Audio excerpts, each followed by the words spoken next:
pessoal, sejam bem-vindos a mais um episódio do EvisaCast, nossa nova série aqui no canal da Evisa. O EvisaCast é o nosso novo ponto de encontro para discutir questões relacionadas a visitar, estudar, trabalhar e imigrar para o Canadá de uma forma leve e descontraída. Meu nome é Marilene Quintana, sou diretora operacional da Evisa Immigration e consultora regulamentada da imigração canadense. Neste episódio, estou mais uma vez com a Anne Checoli, que é a nossa consultora educacional aqui na Evisa. Olá, pessoal! Prazer estar aqui de novo. E neste episódio, a gente vai falar um pouco mais sobre as notícias relacionadas ao mundo de estudos no Canadá, para quem vem como estudante internacional, e como isso deve impactar o seu planejamento de estudos em 2024. E muito mais do que isso, né? A gente vai falar também como se preparar para não ser impactado por essas mudanças. Bom, Anne, a gente tem visto aí muitas notícias no mundo de estudos no Canadá, o que não é normal, né? A gente vê que na imigração canadense tem sempre alguma coisa acontecendo, mas a parte de estudos é uma questão bem sólida, digamos assim, e agora começaram a ter várias notícias que se referem aos estudantes internacionais, né? Então, a primeira, uma notícia positiva: o Canadá reconhece, né, o valor que os estudantes internacionais trazem para a economia canadense, e assim, os números têm crescido absurdamente, né? Então, a gente tem os números, inclusive, de 2022. Confirma pra gente, Anne, quantos estudantes o Canadá recebeu em 2022? Em 2022, o Canadá recebeu 807.750 estudantes internacionais num todo, né, aqui no Canadá, ou seja, um crescimento enorme. Esses são os números de 2022, que o ano já fechou. 2023, o número aumentou também. Sim, realmente teve um crescimento muito grande, um boom de estudantes internacionais aqui no Canadá. E com essas notícias, né, teve alguns pontos negativos que começou a chamar a atenção das autoridades e a iniciar, na verdade, essas discussões de possíveis mudanças em relação a como continuar trazendo estudantes internacionais em números recordes, então isso é bom, porém com maior cautela para evitar os problemas que foram reportados recentemente. Bom, não tem como falar de crescimento sem impacto, né? E o Canadá não construiu diversos colleges e universidades de um ano para o outro, né? Num tempo muito curto. Então, aconteceu aí uma superlotação, problemas de housing. A gente vai falar sobre isso neste vídeo, mas acho que o primeiro ponto que, se você está pensando em estudar no Canadá, o seu tempo de planejamento aumentou. Você agora tem muito menos opções disponíveis se você quer fazer um planejamento de 6 meses. Você já tem que começar a planejar com muito mais antecedência, né? Então, Anne, você que é, né, nossa especialista educacional, conta um pouquinho para o pessoal essa mudança e qual que é o tempo que as pessoas devem considerar para efetivamente começar um planejamento de estudos no Canadá. Sim, isso é algo que a gente está observando, né? Então, é algo que está acontecendo agora, não é algo que a gente viu no passado ou está vendo no futuro, é uma coisa que a gente está acompanhando agora, em tempo real, né? Essa mudança de tempo de planejamento. Claro que algumas províncias, então, vão ter um tempo de planejamento maior, por exemplo, né? Tem muita gente agora, principalmente brasileiros, querendo muito vir para Alberta, por exemplo, que é uma província muito bacana, mas que certamente vai ter um tempo de planejamento maior do que se você optar, por exemplo, por estudar em Ontário, em British Columbia, por uma questão de estrutura dos colleges, né, que agora lá em Alberta que estão começando a se estruturar para receber esses estudantes internacionais. Então, acho que a primeira coisa, né, o primeiro fator vai ser onde você vai estudar, então, para entender como é que vai ser esse seu tempo de planejamento. Províncias do Atlântico também, em geral, são províncias que você tem que ter um tempo muito maior para se planejar. Então, quando a gente está falando de Atlântico, por exemplo, mais de um ano de antecedência, porque, principalmente por conta das vagas, né, você fala, eu quero começar o meu curso em setembro, lá em New Brunswick, setembro de 2024. Vamos ver se tem vaga em New Brunswick para setembro de 2024? Muito pouco. Então, quem quer vir estudar em New Brunswick em 2024 já teve que começar o seu planejamento antes. Então, se você quer vir estudar em New Brunswick em 2025, você já tem que começar agora o seu planejamento. A Alberta não é tanto assim quanto as províncias do Atlântico, mas a gente também está vendo que é algo que você precisa realmente se planejar com antecedência. muitos colleges já abriram os seus intakes de setembro de 2024. Então, a gente tem que agora fazer a sua inscrição, né, com esse um pouquinho menos de um ano, né? Muita gente já fez as suas matrículas para setembro de 2024 em Alberta. E as outras províncias, né? Ontário, British Columbia, que são províncias que são mais bem estruturadas nesse sentido, que geralmente você tinha um tempo maior, você poderia ter um tempo menor para se planejar, né? Você tem um tempo maior do que Alberta e Atlântico, mas ainda assim a gente vê que agora as vagas estão acabando mais rápido. Sim, um tempo. Então, assim, você até consegue, por exemplo, no final do ano de 2023, se planejar para maio de 2024, mas já com uma limitação muito maior de vagas que a gente tinha no passado. Então, quando a gente fala de número recorde, a gente tem que ter essa sensibilidade, né? Não tem como o Canadá receber mais estudantes sem construir novos colleges e achar que tudo continua a mesma coisa, né? Então, hoje, sim, ainda é possível estudar em 2024 no Canadá, mas dependendo do curso, dependendo da escola, você vai ter maiores limitações e tem que ter plano B, plano C, plano D, para evitar perder a oportunidade de vir no tempo que você se planejou, né? Porque para muita gente isso é importante, né? Às vezes, mais importante do que o college que você vai estudar, ou a província que você vai estudar, é vir no tempo que você planejou que aquilo acontecesse para você, né? Mas não mais planejamento de last minute. Não mais pessoal desesperado, querendo aquilo o mais rápido possível, porque realmente isso está ficando cada vez mais limitado, né? Então, esse é o primeiro ponto. Bom, quando o governo decide aumentar o número de estudantes internacionais, isso também abre oportunidade para uma série de coisas, né? Então, a gente vai falar aí de agências predatórias, né? Então, a gente teve aí nas news recentemente no contexto aí de educação que alguns estudantes internacionais entraram no Canadá com uma carta de aceitação falsa e estavam sujeitos à deportação, tá?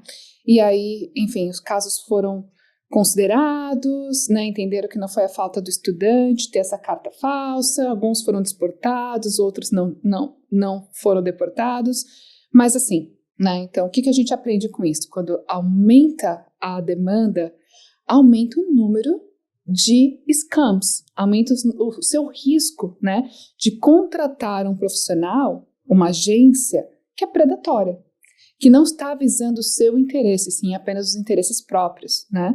E que você pode acabar numa enroscada, numa situação difícil aí de fazer a transição. Então, eu acho que mais do que nunca, né?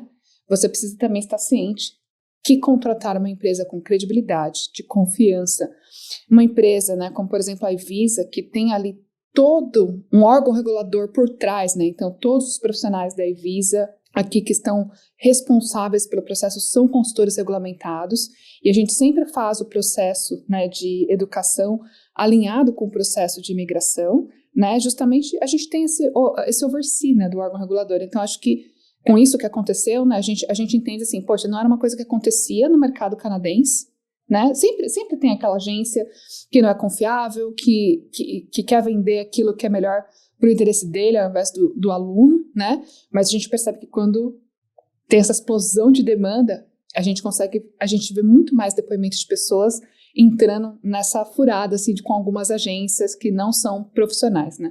Quer falar um pouquinho sobre isso, Anne? Sim, eu acho que além da questão do scam, da fraude em si que ocorre, é muito importante a gente entender que nem sempre a agência ela é só fraudulenta, mas muitas vezes ela não está realmente visando, né, o interesse daquele cliente, daquele aluno que está vindo para cá.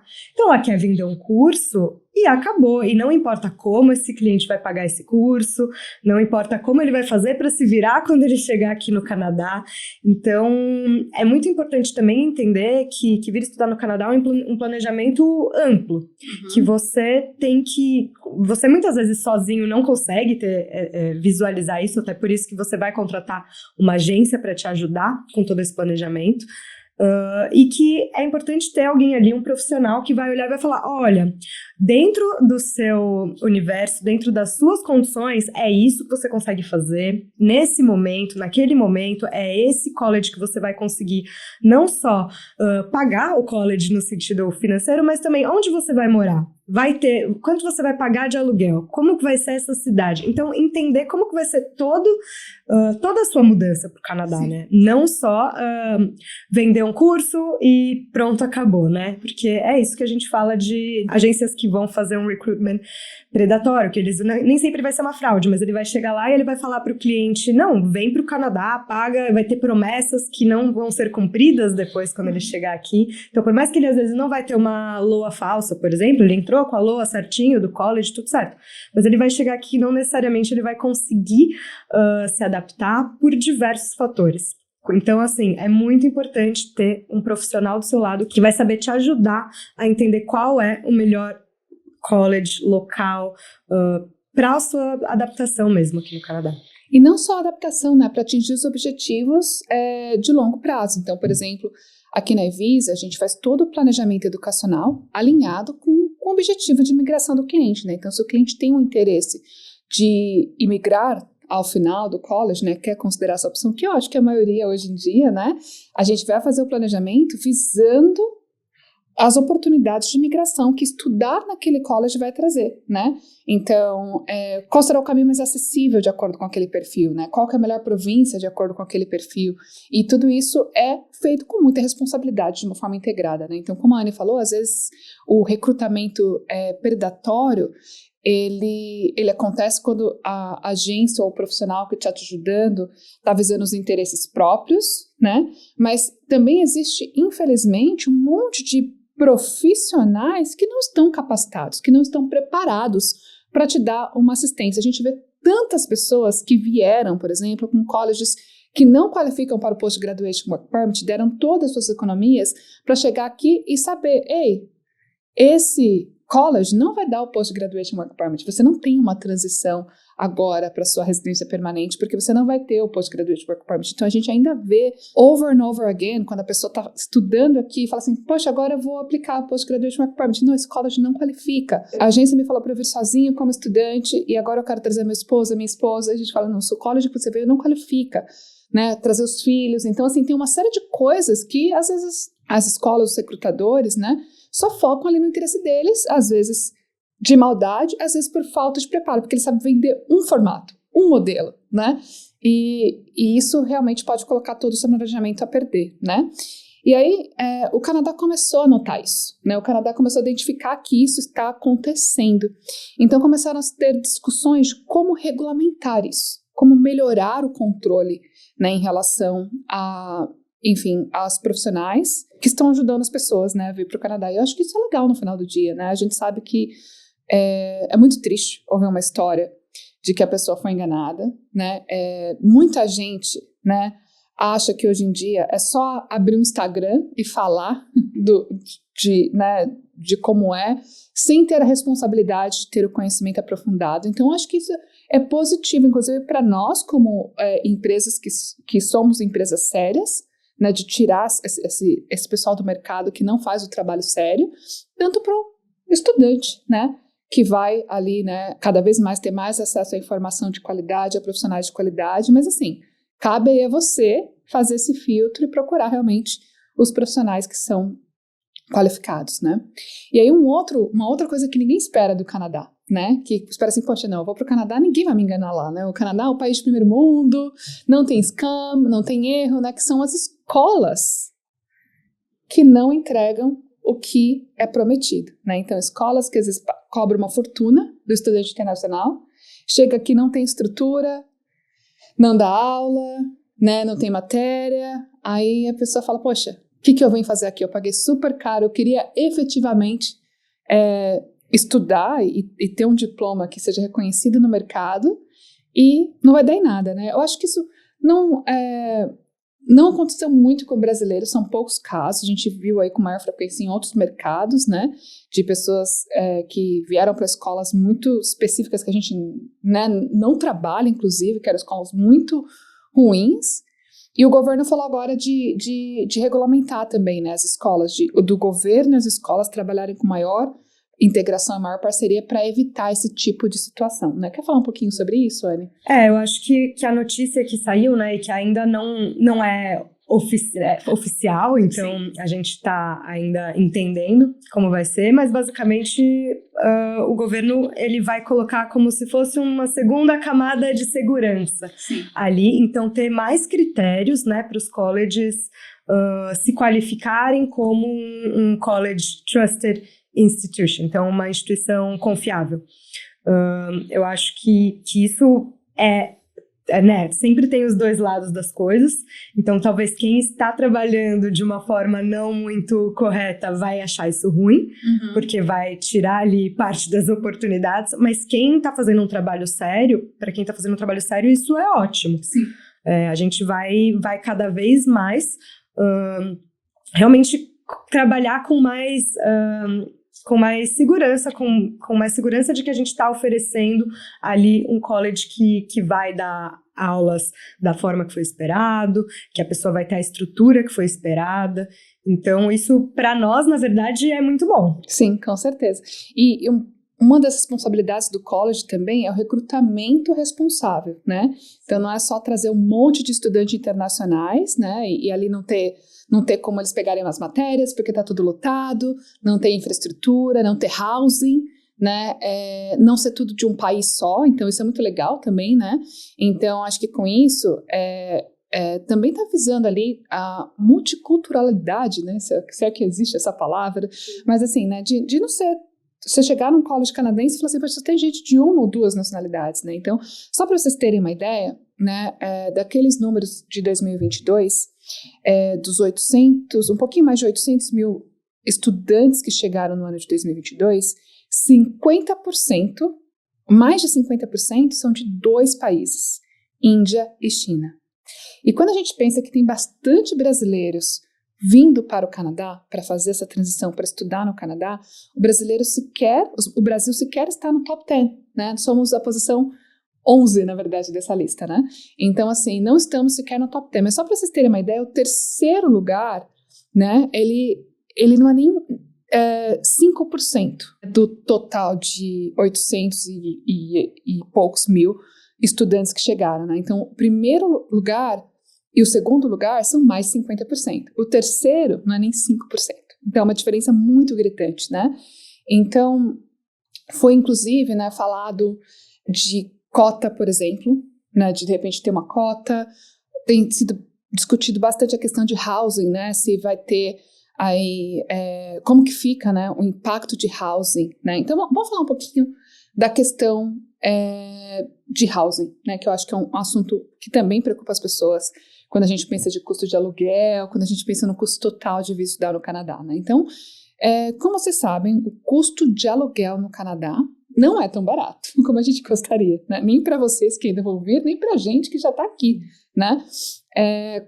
Para quem está aqui há mais tempo, de repente tem um contrato ali mais antiguinho, que tem um valor legal. Se a gente decidir mudar, a nova casa já é mais cara. Por quê? Porque com o aumento de pessoas chegando no Canadá, tem mais demanda do que oferta, né? Mais pessoas procurando por casas para alugar do que casas disponíveis para alugar. Então, com isso, o valor aumenta, regra de mercado, né? Nada novo aqui. E aí começou-se uma discussão, né? O ministro Sean Fraser, né, que era o ministro da imigração, até julho deste ano, passou a ser o ministro de housing a partir de agosto desse ano, né, de 2023, e ele comentou que vamos pensar em criar uma cota de estudantes internacionais por conta disso, né? E aí o novo ministro de imigração, Mark Miller, ele disse assim, não, a gente não vai criar a cota, mas a gente vai criar, então, essas medidas, né, de ter as instituições de forma mais reguladas, né, mais responsáveis pelo recrutamento responsável, garantindo uma entrega de qualidade, etc, né. E não, a gente não vai colocar cota, né, mas a gente vai criar outras soluções aí para housing. E uma outra coisa que a gente ainda não sabe o que vai acontecer é que a gente começou a perceber um movimento de que algumas instituições, né, principalmente os grandes grupos de instituições canadenses, começaram a comprar empresas de housing, que é bem interessante, né?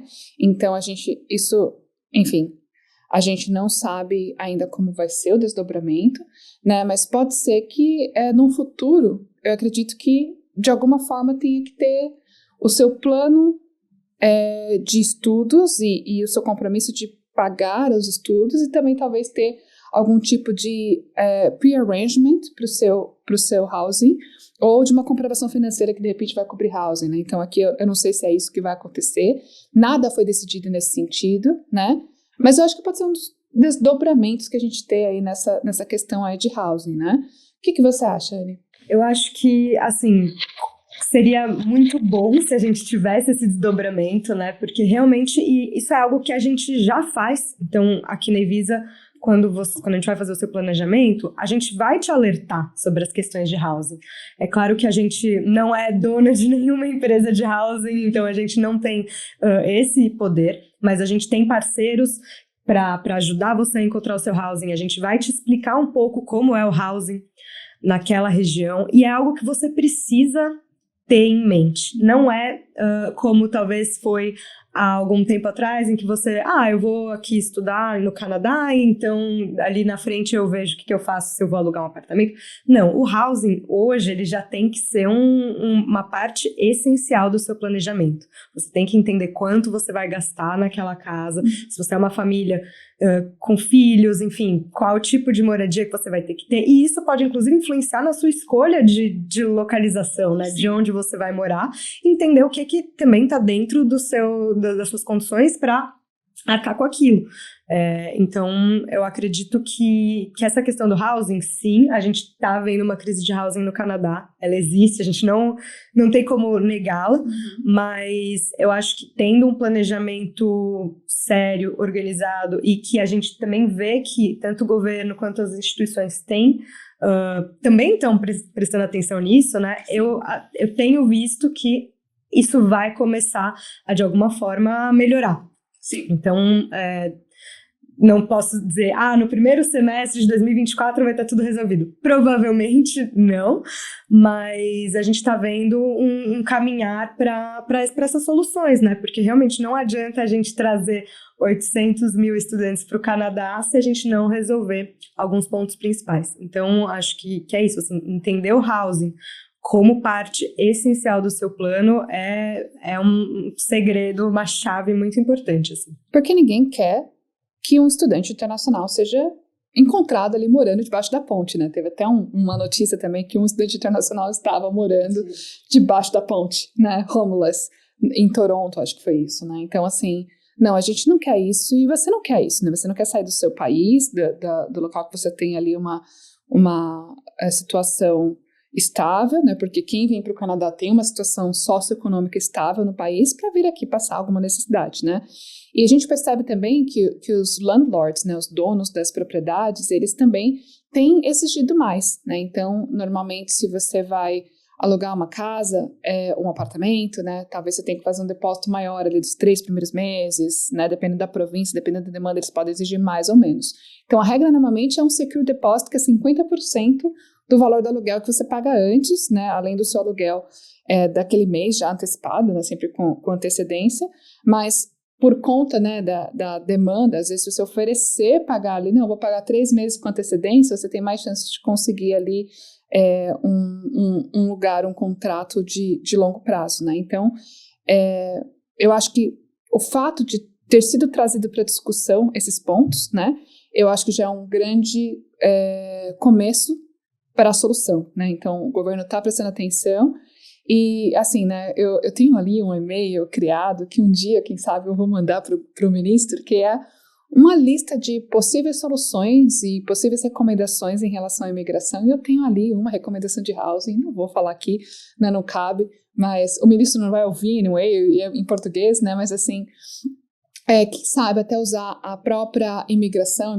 de negócio, imigração por empreendedor, para também ajudar o problema de housing, né? Então, vamos ver, quem sabe, né? Quem sabe tem mais uma oportunidade para poder desenvolver e resolver esse problema. Mas em relação à cota, né, até aproveitando que foi um dos pontos que eu comentei, como existem ali um grande número de estudantes vindo de certos mercados, eu acho que esses mercados vão ser os mais afetados, né? Não acho que isso vai afetar o número de brasileiros, né? Não acho que isso vai afetar o número de outras nacionalidades que vêm numa quantidade muito menor, né? Então eu diria assim, talvez o top 2, o top 3 talvez, eu acho, principalmente o top 2, vai ter ali algum impacto em relação a um pouco mais de restrição dos números que estão vindo todo ano, né?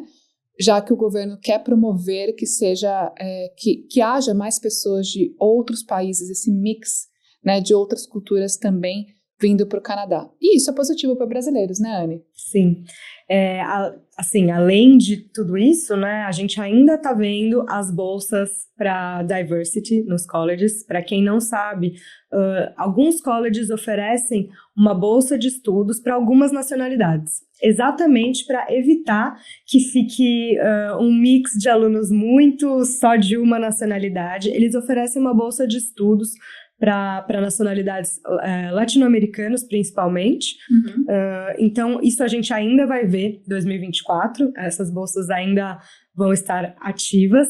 Não são todos os colleges que oferecem, mas são oportunidades legais para você ter ali ainda um descontinho, talvez na sua tuition, baseado na sua nacionalidade. Exatamente porque os colleges, eles querem buscar mais dessas nacionalidades que não estão ali no top 1 and 2. Então, isso também ponto positivo para os brasileiros que querem vir para o Canadá, né? Além do Student Direct Stream, né, que também foi uma vantagem ali de ter o tempo de processamento acelerado, né, em termos de aplicação de visto, o que, sem sombra de dúvidas, ajuda na hora que os colleges decidem, né, quais mercados eles gostam de receber estudantes, né? O brasileiro está numa lista bem positiva em relação aos colleges e universidades canadenses, porque o brasileiro tem se mostrado ser muito sério no compromisso de vir e seguir com o plano de estudos conforme planejado, de ter um preparo, né, financeiro, de realmente não abandonar ali por questões financeiras, etc. E o Student Direct Stream, né, faz essa aplicação do visto ser um pouco mais tranquila também, né? Então, o brasileiro não precisa ter medo dessa cota, porque a gente acredita que realmente, se for estabelecida, né, que a gente não sabe se vai ser muito mais para os mercados que tem um número ali absurdo, né, que vem, que realmente é completamente fora ali da média de uma distribuição normal que a gente espera que tem em torno das nacionalidades, né. Bom, a gente falou um pouquinho aqui das práticas abusivas de agências, a gente falou de algumas escolas que não são confiáveis, e aí essas agências ou essas escolas, né, fazem todo esse recrutamento inadequado. A gente falou da crise de housing, que é uma coisa importante para você se planejar. A gente falou do tempo de planejamento, né? Eu acho que, em termos gerais, né, a gente falou de bastante coisas que são chocantes e que podem levar à reflexão de: será que ainda vale a pena estudar no Canadá? E aí eu queria dizer assim que todas essas notícias estão trazendo um amadurecimento do processo, né? Vai aumentar a regulamentação, mas se você é sério, você realmente quer estudar, e se você está procurando um colégio de qualidade e você quer vir preparado, porque essa é a forma certa de vir, né? De uma forma bem preparada para se estabelecer. Isso só é boa notícia, né? Porque isso afeta quem, como a Anne colocou, né? Quem não está, enfim, preparado de forma adequada ou que está vindo para ser enganado, né? Mesmo sem intenção, ninguém tem intenção de ser enganado, mas está vindo ali, enfim, para um college que não atende, por uma agência que não orientou de forma devida, né? Então toda essa regulamentação vem para proteger, então não é necessariamente algo negativo, né? É exatamente isso, assim, a gente trouxe aqui muitas notícias que a gente pode ver como negativo, e eu acho que se você está ali acompanhando notícias do Canadá, se você é uma pessoa que já acompanha e está vendo essas notícias e vai começar a se desesperar, meu Deus, não dá mais para ir para o Canadá estudar, enfim, eu acho que a gente está aqui até para tranquilizar um pouco, porque não acho que seja o caso, assim. De novo, a gente precisa de mais estrutura, então acho que o resumo, né, de tudo a gente precisa manter um planejamento bem estruturado, talvez até mais bem estruturado do que antes, do que costumava ser. A gente precisa fazer um planejamento 360, sim, mesmo, que vai envolver tudo, para que a vinda para o Canadá seja bem sucedida. Para que certeza você não tenha problemas quando chegar aqui. E time matters, né? Nenhuma dessas mudanças em relação a, enfim, a colocar, de repente, uma exigência de housing ou aumentar o número de comprovação financeira que você precisa apresentar para o seu visto, nenhuma dessas mudanças aconteceu ainda, né? Então, assim, o melhor amigo que você tem para não ter um maior impacto no seu planejamento é correr contra o tempo, é antecipar o seu planejamento, é começar a se mexer para fazer isso acontecer, né? Então, se você estava naquela posição, um dia, quem sabe, eu quero estudar no Canadá, ou quem sabe em 2025 ou em 2027, poxa, pensa de novo. De repente tem essa conversa agora, começa a planejar agora, né? Então, antigamente a gente nem poderia falar de planejamento de 2025 e 2023, porque as escolas nem tinham aberto, né? Agora a gente já começa a considerar começar o seu planejamento para 2025, porque o planejamento de 2024 ele já está planejado e já está sendo executado agora, né? Então, mais do que nunca, você precisa trazer o seu plano para o momento presente, né? Até para se antecipar enfim, evitar que qualquer mudança que aconteça em termos de exigências, etc., afetem o seu planejamento, torne o processo um pouco mais difícil para você fazer esse plano acontecer, tá? Um outro ponto que a gente não falou aqui, Anne, eu vou aproveitar também para a gente trazer para a reflexão, é a questão de como o aumento de estudantes internacionais afetam a imigração, tá? E eu acho que é super importante falar sobre isso, porque muita gente vem estudar no Canadá como uma forma de acesso para fazer a transição para a residência permanente. E mais uma vez, eu queria falar para vocês do planejamento, né?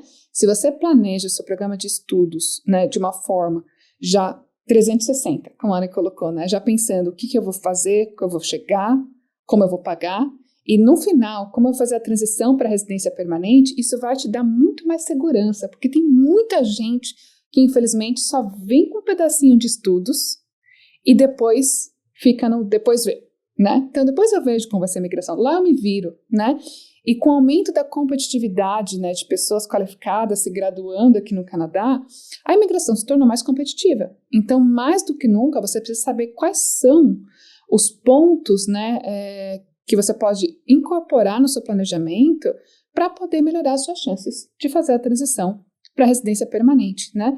É uma província específica que tem um programa provincial, é um curso específico que tem uma facilitação, é uma área específica, né? É uma região específica, tudo isso precisa ser considerado e a grande maioria das empresas no mercado, elas somente focam na parte da educação, né? Elas não focam no planejamento 360. Isso, aqui na Evisa, a gente faz com muita responsabilidade. Então, quando você vem para a Evisa e fala, eu quero fazer um planejamento de estudos com o objetivo de imigrar para o Canadá, você pode mudar de ideia, você pode, enfim, não imigrar. Se você pensar assim, eu quero considerar essa possibilidade, é super importante ter isso em mente. Então, é mais um fator para incluir no seu planejamento, para que você não se veja numa situação em que, poxa, eu fiz todo esse investimento pensando no objetivo de fazer a transição para residência permanente no Canadá, e agora eu estou numa situação que eu não tenho uma chance de fazer essa transição, né? E depois que você já veio para uma província errada, se graduou, se essa província não te dá um caminho, é muito mais difícil você pegar a sua malinha e mudar para outra província que vai ter esse caminho, que vai ter essa possibilidade, né? Então, por isso que é tão importante fazer esse planejamento. Claro que planejamento é o que a gente tem hoje, né? Com tudo que a gente está fazendo de leitura do mercado, etc., fazendo ali um planejamento do que vai acontecer no futuro. Se mudar as políticas de imigração, talvez ainda assim existe um risco, né? Mas isso reduz o risco, o planejamento reduz o risco, né? Então, você tem alguma coisa para comentar sobre esse ponto, Anne? E a Evisa, ela tem todo esse suporte, né, completo. Então, se você é uma pessoa que planeja estudar e planeja imigrar também, A gente tem um combo que você pode fazer uma consulta de imigração, uma consulta de educação. Então, você vai primeiro fazer a sua consulta de imigração, onde o consultor vai ali passar para você todas as suas oportunidades de imigração naquele momento. Então, qual será a melhor província para você imigrar, quem da sua família é melhor vir estudar, quem é melhor trabalhar. E, enfim, diversos pontos. Quais programas talvez seja mais interessante, quanto você tem que ter ali de inglês para melhorar. E depois você vai passar para a parte de educação, onde a gente vai daí, sim, se aprofundar nos programas educacionais que vão fazer mais sentido para você, mas sempre já baseado numa estratégia de imigração. Então, a gente tem esse suporte completo, e é claro que, como a gente falou aqui, né, dentro da própria Visa você já consegue também, além da parte de imigração e educação, ter o suporte, por exemplo, financeiro. Então, ter uma visualização ali de que os seus fundos vão te permitir fazer dentro do seu projeto naquele momento, como você precisa melhorar, talvez, alguns pontos. Você tem também o planejamento de carreira, que é algo importante. Então, ter esse planejamento 360, como a gente falou, para a parte educacional é muito importante, e dentro de Visa você encontra tudo isso. Todos esses serviços, com certeza. E a gente já criou toda essa estrutura pensando, né? O que uma pessoa que está lá no Brasil ou em qualquer lugar do mundo precisa para ser um imigrante de sucesso no Canadá, né? E aí é que a gente, né, desenhou toda essa estrutura para realmente fazer com que essa transição seja o mais prazerosa possível, né? Seja desafiadora de forma positiva e não desafiadora no sentido de perrengue, digamos assim, né?